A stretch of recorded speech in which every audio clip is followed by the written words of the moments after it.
નમસ્કાર વિદ્યાર્થી મિત્રો, મારી યુટ્યુબ ચેનલ પર આપ સૌનું હાર્દિક સ્વાગત છે. આજે આપણે કોમ્પિટિટિવ એક્ઝામ જેવી કે CCE, PSI, કોન્સ્ટેબલ તેમજ ઓલ ક્લાસ 1 એન્ડ 2 અને ક્લાસ 3 સ્પેશિયલ GCERTમાં ગુજરાતી વ્યાકરણ આજે આપણે સ્ટાર્ટ કરીશું. ગુજરાતી વ્યાકરણમાં આપણે પહેલા અનુક્રમણિકા જોઈ લઈએ, જે આપણે લાઈન સ્ટેપ બાય સ્ટેપ લેશું. ફર્સ્ટ સંજ્ઞા, પછી સર્વનામ, પછી નિપાત, અલંકાર, સમાસ, અનુગ, નામયોગી, વિભક્તિ, પછી વાક્યના પ્રકાર મુખ્ય અને ગૌણ, વિશેષણ, કૃદંત, પછી લાસ્ટમાં છે ક્રિયા વિશેષણ. આજે આપણે 10 ટોપિક છે લાઈનમાં લેશું. તો આજે આપણે સ્ટડી કરીશું સંજ્ઞા. તો સંજ્ઞા એટલે ટૂંકમાં તો નામ. તો આપણે શું ડેફિનેશન લખી છે?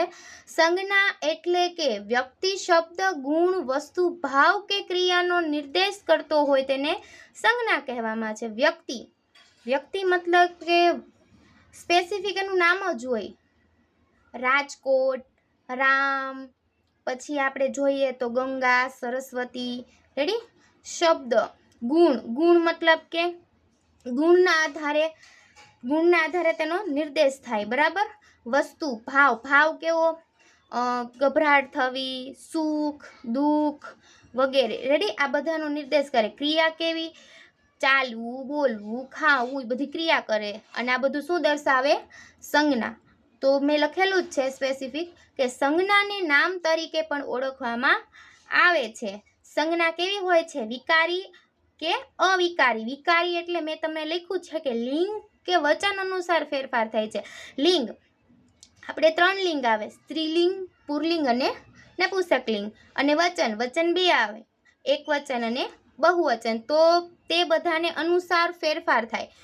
ફોર એક્ઝામ્પલ, છોકરો, છોકરી, પછી ઘોડો, ઘોડી, કાંસકો, કાંસકી, છોકરો, છોકરી. રેડી? એવી રીતના લાઈનમાં આવશે.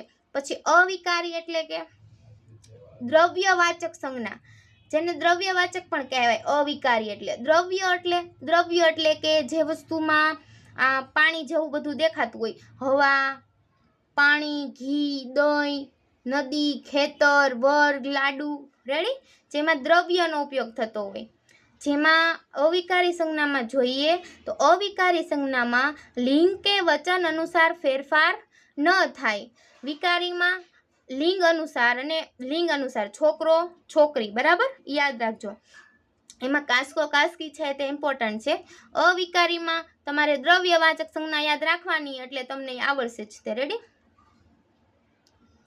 સંજ્ઞા મૂર્ત કે અમૂર્ત હોય છે. મૂર્ત સંજ્ઞા એટલે કે જે અનુભવી શકાય છે, અને અમૂર્ત સંજ્ઞા એટલે કે ભાવવાચક સંજ્ઞા કહેવાય. બરાબર છે? જે ભાવના આધારે પ્રગટ થાય છે. મૂર્ત સંજ્ઞા જે 5 ઇન્દ્રિયોથી અનુભવી શકાય છે. આપણા શરીરની 5 ઇન્દ્રિય કઈ છે? તો મેં કાઉન્સમાં લખેલું છે: આંખ, નાક, કાન, સ્પર્શ અને સ્વાદ. તો આંખથી જોઈ શકાય, નાકથી સુગંધ લઈ શકાય, કાનથી સાંભળી શકાય, સ્પર્શ કરે, કોક આપણને અડે ત્યાં શું કે આપણે એમને સ્પર્શ કે સ્પર્શના આધારે પણ વર્તી શકાય. સ્વાદ, જીભના સ્વાદથી આપણે અનુભવી શકાય. ઉદાહરણ તરીકે ગુલાબની સુગંધ પણ આવે અને પણ જોઈ પણ શકાય. અવાજ સાંભળી શકાય. દુર્ગંધ એટલે કે વાસ, જે આપણે નાકની મદદથી કરી શકીએ, અનુભવી શકીએ. ચળકાટ એટલે કે પ્રકાશ શેમાં આવે?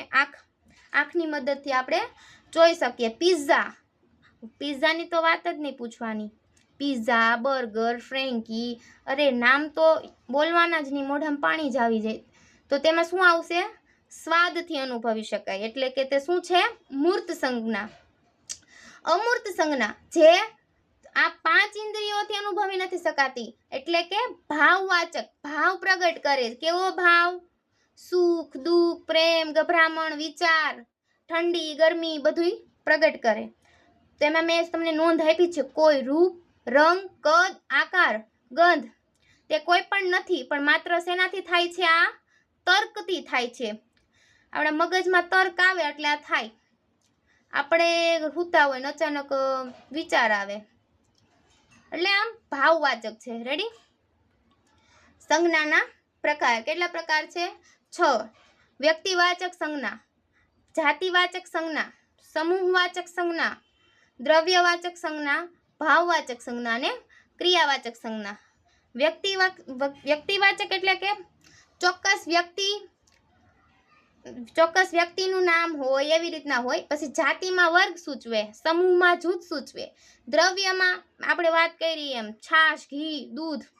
ભાવવાચક મેં તમને વાત કરી, ભાવ દર્શાવે, સુખ દુઃખ બધો. ક્રિયા એટલે કે ક્રિયા દર્શાવે, રમવું, ચાલવું, બોલવું. બરાબર? તો આપણે સ્ટેપ બાય સ્ટેપ આપણે પ્રકારો જાણીએ. વ્યક્તિવાચક સંજ્ઞામાં જ્યારે કોઈ શબ્દ દ્વારા કોઈ ચોક્કસ વ્યક્તિ, પ્રાણી કે પદાર્થ સૂચવતો હોય ત્યારે તેને વ્યક્તિવાચક સંજ્ઞા કહે છે. ફોર એક્ઝામ્પલ, નર્મદા ચોક્કસ વ્યક્તિ, પ્રાણી કે પદાર્થ. નર્મદા એક જ નદી છે. ગંગા એક જ નદી છે. સાબરમતી એક જ નદી છે. અમૂલ ડેરી ઇન્ડિયામાં એક જ અમૂલ ડેરી છે, બાકી બધી એની શાખા છે. રામ એક જ ભગવાન છે, બાકી બધાના નામ હોય જ તે, પણ ભગવાન એક જ છે. રાજકોટ આપણા ગુજરાતમાં એક જ રાજકોટ છે. જહાંગીરપુરા પ્રોપર એરિયો છે. તેવી જ રીતે જાતિવાચક સંજ્ઞા જ્યારે કોઈ શબ્દ દ્વારા આખો વર્ગ સૂચવાતો હોય તેને જાતિવાચક સંજ્ઞા કહેવામાં આવે છે. વર્ગ એટલે કે બાળક, તો પ્રોપર આખો આપણે કેમ બાળક, પછી બાળકમાં આપણે વયને અનુસાર કરીએ એવી રીતના વર્ગ પ્રોપર. શહેર, વિદ્યાર્થી, પછી ચિત્ર, ભગવાન અને ગ્રહમાં તમે જુઓ આપણા ગ્રહ કેટલા છે? પેલા 9 હતા, હવે 8 છે. એક ગ્રહને કાઢી નાખ્યો એટલે 8 છે. રેડી? આગળ સમૂહવાચક સંજ્ઞા. તમને સમૂહ સાંભળીને જ ખબર પડી ગઈ છે કે જૂથની વાત કરે છે. જ્યારે સંજ્ઞા કોઈ જૂથ કે સમૂહનો નિર્દેશ કરતી હોય ત્યારે તે સંજ્ઞાને કેવી કહેવાય છે? સમૂહવાચક. તો આપણને એક એક્ઝામ્પલ છે જે ઇમ્પોર્ટન્ટ છે, તમારે યાદ રાખવાનું છે. દોરડું કે એટલે સમૂહવાચક છે. કેમ કે દોરડું હોય તો તેમાં દોરાનો સમૂહ હોય. દોરાથી શું બને? દોરડું બને. ઘરે આપણે ઘણા ગૂંથતા હોય તો તમે જોજો ગૂંથણમાં છે ને દોરી હોય નાની નાની પતલી, અને એમાંથી બનાવવામાં વસ્તુ, તો દોરડું. સેના આપણે વાયુ સેના, થલ સેના, એવી સેના આવે ને સેના. સમિતિ, ધણ, ટોળું, ભીડ, ખાંડું એટલે ભેંસનું ટોળું, સભા. બરાબર? આ જે છે બધું જૂથમાં દર્શાવવામાં આવે પ્રોપરલી. દ્રવ્યવાચક સંજ્ઞા. હવે દ્રવ્યવાચક સંજ્ઞા એટલે મેં તમને વાત કરી કે જેને ગણી શકાય નહીં. જ્યારે ગણી ન શકાય તેવા પદાર્થોને દર્શાવતી સંજ્ઞા એટલે દ્રવ્યવાચક સંજ્ઞા. ઉદાહરણ તરીકે દૂધ, ઘી, પાણી, માટી, પેટ્રોલ, હવા, ચોખા, રૂ, મધ, સોનું, ચાંદી. ચોખા છે એ વેરી ઇમ્પોર્ટન્ટ છે. એક્ઝામમાં આપણને કન્ફ્યુઝન કરવા માટે ચોખા પૂછશે, તો ચોખામાં કઈ સંજ્ઞા આવશે? દ્રવ્યવાચક સંજ્ઞા. ભાવવાચક સંજ્ઞા. ભાવનો નિર્દેશ કરતી સંજ્ઞાને ભાવવાચક સંજ્ઞા કહેવાય છે. ફોર એક્ઝામ્પલ, પ્રેમ, દયા, ક્રોધ, દુઃખ, વિચાર, ગભરામણ, ગુસ્સો, ગરમી, ઠંડી, રાત, દિવસ, બપોર, તકલીફ. આ બધું શેમાં આવશે? આપણો શરીર આપણો ભાવ બતાવે. બરાબર? ક્રિયાવાચક સંજ્ઞા જેમાં તમે ક્રિયા દર્શાવનાર સંજ્ઞાને ક્રિયાવાચક સંજ્ઞા કહેવામાં આવે છે. બોલવું, ચાલવું, દોડવું, રમવું, ખાવું, પીવું. રેડી? તો સમજાઈ ગયું તમને? આ છે આપણા સંજ્ઞાના 6 પ્રકાર. Thank you for watching my video. તો પ્લીઝ તમને મારી ચેનલ ગમી હોય તો મારી ચેનલને લાઈક કરજો, શેર કરજો અને સબસ્ક્રાઈબ કરજો. અને દરેક વિદ્યાર્થી પાસે આ ચેનલની લિંક મોકલાવજો, જેથી કરીને જે લોકોને જરૂર છે તે લોકો પાસે આ પહોંચશે. Thank you.